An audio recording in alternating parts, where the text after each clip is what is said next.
Una dolorosa transformación que la convirtió en una valiente luchadora.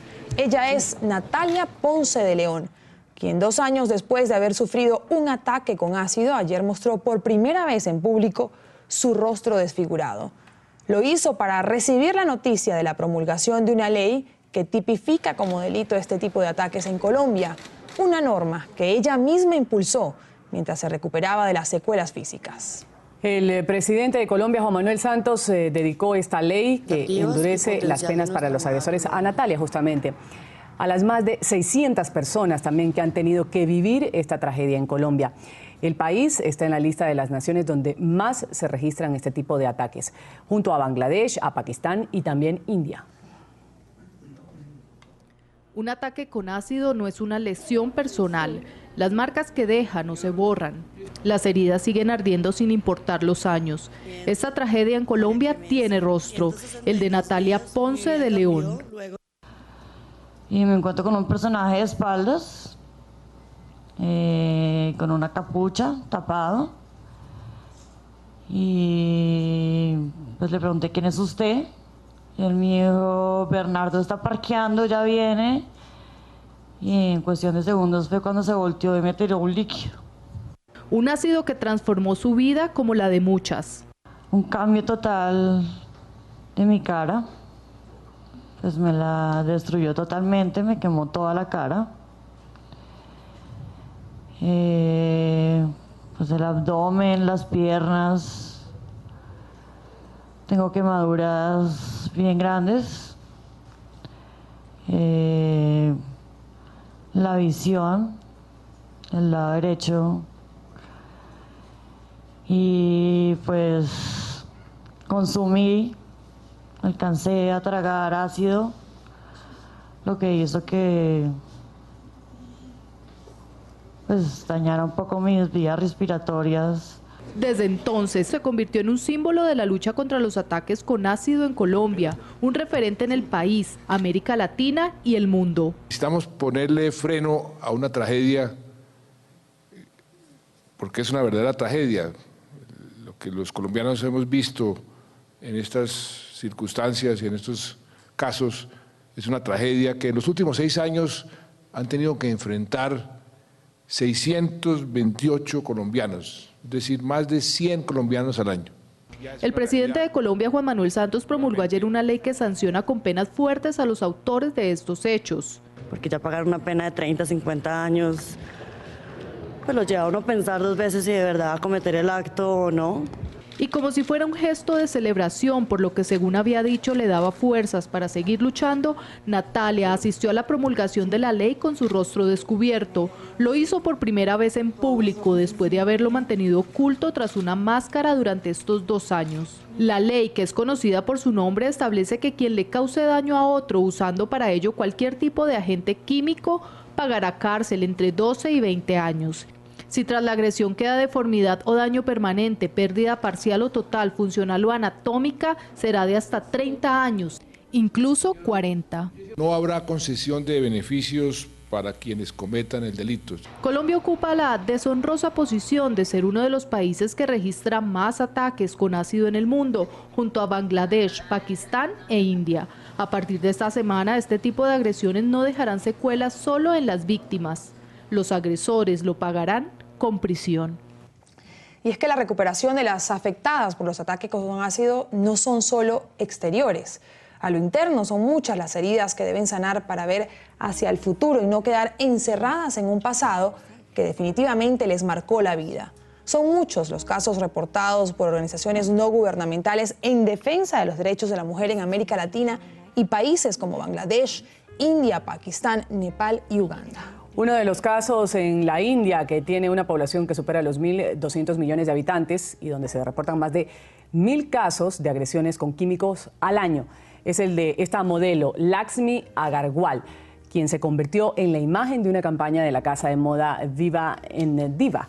A los 15 años, esta joven sufrió una agresión de este tipo y desde entonces es reconocida internacionalmente por liderar la lucha para frenar la violencia contra la mujer. Como muchas, ella busca aportar para que las víctimas puedan recuperar este episodio. you, yourself, to the fullest. Este crimen, el ataque con químicos, con ácido, deja profundas secuelas físicas y emocionales. Vamos a saludar a esta hora en nuestro Centro Internacional de Noticias de NTN 24 a Gina Potes. Ella es directora de la Fundación Reconstruyendo Rostros y la primera víctima de ataque con agentes químicos en Colombia. Señora Potes, un buen día. Gracias por acompañarnos aquí en la mañana de NTN 24. Muchas gracias. Muy buenos días para todos y todas. Y bueno, gracias por la invitación. No, gracias nuevamente por estar aquí compartiendo su historia. Y quisiera preguntarle cómo cambió su vida al haber sido atacada con ácido y por qué los químicos, particularmente en Colombia, se han convertido en un arma para dañar a una persona, particularmente a una mujer, desfigurar su rostro. Bueno, mi historia, mi vida cambió radicalmente después de la agresión. Ya hace 19 años, ya he pasado por más de 26 intervenciones quirúrgicas, más de 70 procedimientos quirúrgicos que de alguna manera me han recuperado el rostro, la fisionomía a lo que más o menos era antes. Y bueno, nada, yo creo que es cuestión de levantar el rostro un día y entender que una cicatriz no nos hace menos mujer y emprender pues una lucha donde desafortunadamente nos toca cada vez más pelear y pelear más por unos derechos que se supone son derechos y son fundamentales pues en la vida de cada uno. Estos químicos desafortunadamente se han vuelto como un arma con la cual se puede lastimar a otros y especialmente pues a las mujeres, ya que no existía ninguna clase de control en la venta de estas sustancias, ya que se informaba mucho sobre lo que podía hacer este tipo de sustancia y bueno, no había ninguna clase de penas ni de atención integral a cada una de las sobrevivientes y creo que esto es lo que de alguna manera hace que las agresiones se disparen de la manera que se dispararon en nuestro país. Gina, ¿qué representa para usted como víctima de un ataque con agentes químicos la promulgación de la ley en la que se endurecen los castigos a quienes realicen ese tipo de ataques? Y también, ¿cree usted que esta ley es la solución, que a partir de aquí van a comenzar a reducirse ese tipo de ataques en países como Colombia? Bueno, a mí me genera una gran satisfacción realmente la labor cumplida, porque es una labor que emprendimos desde el año 2011 con muchas sobrevivientes de este tema y fue una lucha de estar todos los días en el Congreso, cada vez que se reunían, cada vez que se pretendía archivar la ley y todo eso, pues nosotras estábamos allí presentes. Sucede el caso tan nombrado de Natalia que hace que se impulsa prácticamente el trabajo que ya se venía haciendo desde antes y creo que ayer sentimos una gran alegría al ver pues que se le preste atención a este tipo de situaciones y que realmente se castigue y se genere una herramienta con la cual de alguna manera podemos entrar a prevenir este tipo de situaciones. Que si es suficiente, creo que es un paso más que se da en el trabajo arduo que todavía hace falta, como por ejemplo la atención integral y real a las sobrevivientes. Creo que el hecho de que haya salido esta ley implica, como bien lo decía Natalia, como un susto en estos agresores o en estos posibles agresores a la hora de pensar en agredir pues a otra persona. Ahora, usted ha hablado de que si sería suficiente o no. Estas penas aumentan hasta 30 años de presidio si el ataque causa deformidad o también dice daño permanente en la víctima. 30 años repara en algo el daño que le causan a una mujer con un ataque con ácido o a criterio suyo que ya lo ha vivido. ¿Qué más debería acompañar aparte de endurecer las penas?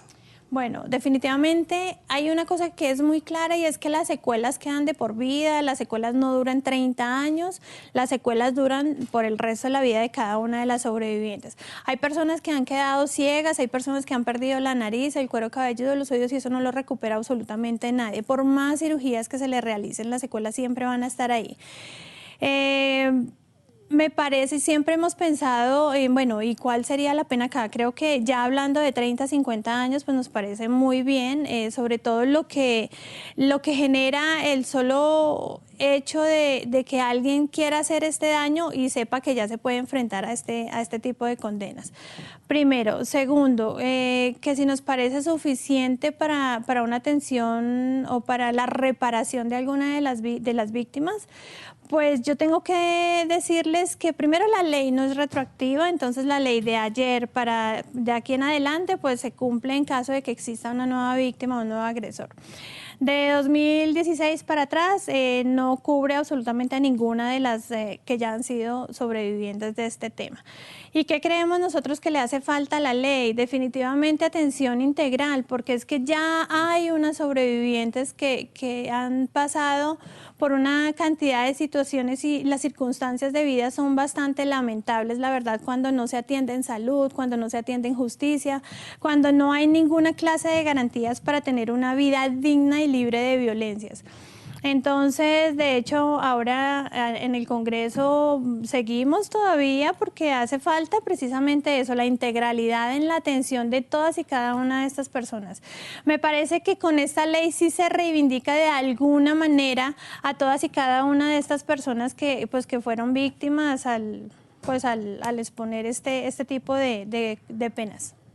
Ahora, ¿cómo se recupera una mujer de ese tipo de ataques? Ya no solamente hablando físicamente, sino también psicológicamente. Bueno, realmente es muy difícil. Yo personalmente duré más de 10 años sometida a la cama, sometida a la depresión, a la tristeza, bueno. Hay como una cantidad de situaciones que pasan por la vida de cada una. No todas lo asumen de la misma manera. Unas pueden salir mucho más rápido que otras. Unas tienen una recuperación mucho más grande que otras. Vuelvo y explico que la situación de todas no es la misma. Hay casos muy difíciles donde hay chicas que quedaron ciegas.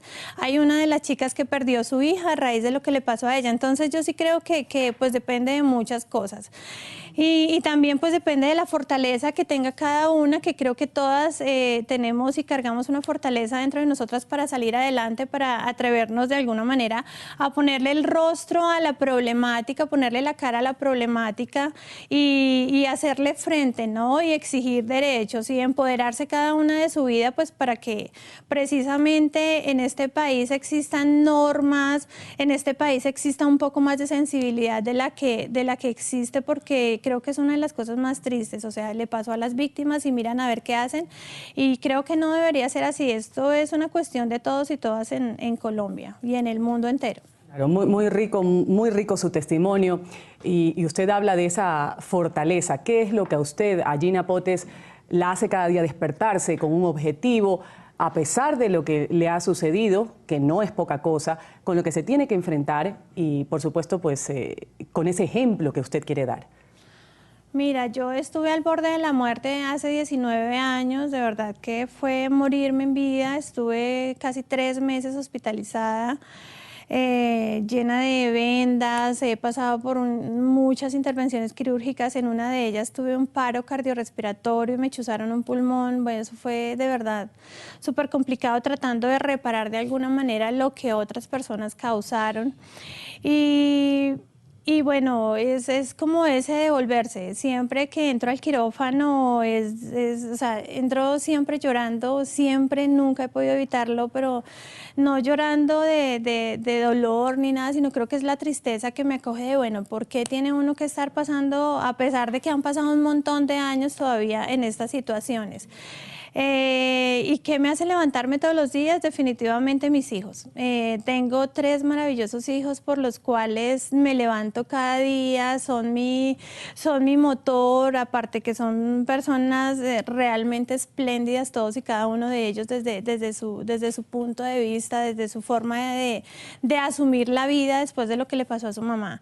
Las mujeres que he logrado atender, las mujeres que he logrado acompañar desde mi propia historia, desde mi propia tragedia, es como sacar esa fortaleza para decirle a todas y cada una de ellas: espérate, es que una cicatriz no nos hace menos mujer, seguimos siendo bellas, seguimos siendo poderosas, seguimos teniendo la oportunidad de levantarnos cada día, de respirar y de hacer de nuestra vida un mundo mejor. Creo que es precisamente desde ahí. Ayer me preguntaba a alguien después de que salimos de presidencia ¿por qué Gina se levanta y hace lo que hace? Y yo digo, porque yo no puedo pretender que desde arriba, desde el presidente o desde el Congreso, cambie todo, sino que yo pienso que tiene que cambiar desde aquí para afuera, ¿no? Entonces es allí donde en el 2011 emprendí toda esta ardua labor, toda esta dolorosa labor, porque créanme que ha sido bastante complejo ver cómo, a pesar de que muestras las heridas, a pesar de que cuentas las historias, es como muy difícil, ¿no? Es como muy difícil ahondar, es muy difícil hacer que a una chica que no ve por la agresión no le dan las citas, no la operan, no se cumple la ley. En la mayoría de los casos la ley no se cumple, entonces creo que eso es muy doloroso y muy frustrante, sobre todo también cuando escuchas a la chica o a la mujer que fue agredida hace un año y la persona que la agredió la sigue amenazando, está en un gran riesgo de feminicidio y nada pasa, porque la ley no se cumple para ninguna de las otras. Gina Potes, directora de la Fundación Reconstruyendo Rostros, la primera víctima de ataques con agentes químicos en Colombia. Gracias por acompañarnos a nosotros aquí en la mañana de NTN 24, por hacernos partícipes de ese testimonio de vida tan valioso que además visualiza un problema que no es solo de Colombia, sino también de otras partes del mundo. Gracias por estar con nosotros. Gracias a ustedes. Un buen día. Gracias.